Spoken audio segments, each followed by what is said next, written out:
रखना। यूनिट 3। अब यूनिट 3 में क्या पूछा जा रहा है? Detection and identification of a blood stain. अब हम डिटेक्शन कर रहे हैं, आइडेंटिफिकेशन कैसे करते हैं ब्लड स्टेन की? क्राइम सीन पे गए तो उसको देख के हम क्या बता सकते हैं कहाँ पे ब्लड हो सकता है, उसको आइडेंटिफाई करना कि यह सच में ब्लड है। Determination of species of origin, हमें कौन से स्पीसीज ऑफ ओरिजिन का, लाइक ह्यूमन का है, एनिमल का है, या अदर कोई इंसेक्ट का है, ठीक है, ये भी हमें बताना होता है। अब ब्लड ग्रुप सिस्टम आपको पढ़ना है कौन सा, जितने होते हैं, ए बी हो गया और हमारा एच ए हो गया, है ना, जितने भी हमारे हो गए, सी हो गए, ई डी, ये सारे, ई हो गया हमारा, है ना, डी हो गया, कैपिटल डी, जितने भी आपके ब्लड ग्रुप सिस्टम है सब आपको पढ़ने हैं, सबसे रिगार्डिंग क्वेश्चन पूछा गया है। इसके बाद इसकी टेक्निक्स भी पढ़नी है। एब्जॉर्प्शन इल्यूशन मेथड हो गया, है ना, अदर कोई इसके मेथड है, वो सारे के सारे आपको कंप्लीट पढ़ने पड़ेंगे ब्लड के लिए, तो कोई भी आपका टेस्ट पूछा जा सकता है एग्जाम में। Technique of determination of blood group of blood stain. अब ब्लड स्टेन से, स्टेन क्या होता है हमारा, ड्राई होता है। अब ड्राई से हम कैसे, अब अगर नॉर्मली वेट ब्लड है तो उससे तो हम बता देंगे, तो ड्राई के ऊपर हम एब्जॉर्प्शन इल्यूशन मेथड और भी बहुत सारे हैं, वो सारे के सारे आपको कवर अप करने हैं, जो कि मैंने यूनिट 3 की जो मेरी प्ले लिस्ट है उसमें आपके बना रखे हैं।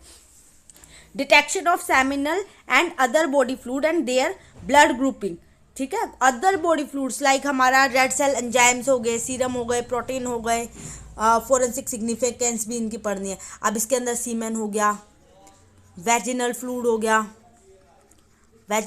हो गया, और हमारा इसके बाद ले लेते हैं फीकल हो गया, वॉमिटिंग होगी, है ना, सलाइवा हो गया, ये सारे के सारे आपको करने हैं। सेमिनल और अदर बॉडी फ्लूइड, जितने भी बॉडी फ्लूइड आ रहे हैं, red cell enzyme, serum protein और फॉरेंसिक सिग्निफिकेंस, इनके फॉरेंसिक सिग्निफिकेंस भी हमें करने हैं।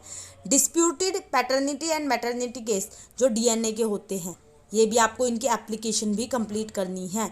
डीएनए का स्ट्रक्चर आपको पता होना चाहिए, कैसा स्ट्रक्चर होता है, स्ट्रक्चर भी पूछ सकते हैं। इसके जो हमारे वो होते हैं अमाइंस वगैरह, उनको भी आपको पढ़ना है। अब DNA as a genetic marker कौन सा होता है, वाई डीएनए हो गया, एसटीआर हो गया, ये सारे जेनेटिक मार्कर्स आपको कवर अप करने हैं, ठीक है। वाई डीएनए हो गया हमारा, एसटीआर हो गया,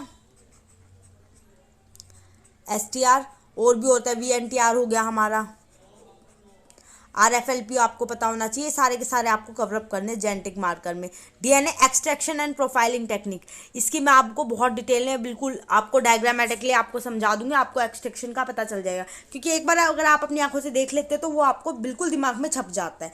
अब डीएनए फिनोटाइप, जो फिनोटाइप है इसका रिगार्डिंग एक क्वेश्चन आता है, हर बार मैंने देखा है कि एक क्वेश्चन है, मैंने इतने सारे रिव्यू करे हैं क्वेश्चन पेपर, तो सब में देखा है। तो डीएनए फिनोटाइप, जीनोटाइप आपको पता होना चाहिए।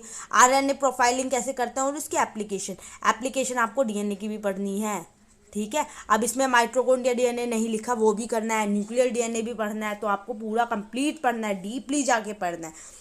वाइल्ड लाइफ फोरेंसिक में वाइल्ड लाइफ प्रोटेक्शन एक्ट हो गया 1972, इसके बाद इसके 2001 में जो अमेंडमेंट थे, जो अदर इसके अमेंडमेंट थे ना, वो आपको सारे के सारे कवर अप करने हैं, ठीक है। स्कोप, एविडेंस एंड आइडेंटिफिकेशन, जो भी फोरेंसिक एक्सपर्ट होता है वो उसको कैसे